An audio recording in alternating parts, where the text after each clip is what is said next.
দুর্নীতি দমনে জামাতের অঙ্গীকার, শিক্ষা সংস্কার ও যোগ্যতার ভিত্তিতে কর্মসংস্থান। বাংলাদেশ জামাতে ইসলামের আমির ডাক্তার শফিকুর রহমান শনিবার রাজধানীর কাকরাইলের institute of diploma engineers Bangladesh ID ভবনে বার্ষিক কাউন্সিল অধিবেশনে যোগ দিয়ে প্রধান অতিথির বক্তব্যে তিনি এইসব অঙ্গীকার ব্যক্ত করেন।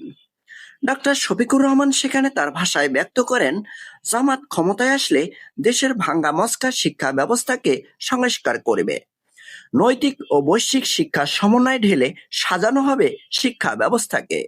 আমিরে জামাত ডাক্তার শফিকুর রহমান জানান, গ্রাজুয়েট শিক্ষার্থীরা তাদের সার্টিফিকেট অনুযায়ী মেধা ও যোগ্যতার ভিত্তিতে বিভিন্ন কর্মসংস্থানে চাকরি করতে পারবে এবং সকল সেক্টরে দুর্নীতি কমাতে কাজের ধরন অনুযায়ী বেতন কাঠামো নির্ধারণ করা হবে।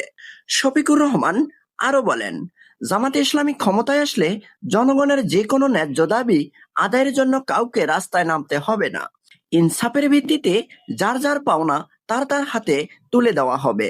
ডাক্তার শফিকুর রহমান দাবি করেন, বর্তমান শিক্ষা ব্যবস্থা ভেঙে পড়েছে। এই শিক্ষা ব্যবস্থা জাতির মেরুদণ্ড হিসেবে যথেষ্ট কার্যকর নয়। তিনি প্রতিশ্রুতি দেন, জামাত ক্ষমতায় এলে এমন একটি শিক্ষা ব্যবস্থা চালু করা হবে যা শুধু জ্ঞান নয়, ন্যায়পরায়ণ ও নৈতিকতাও শেখাবে।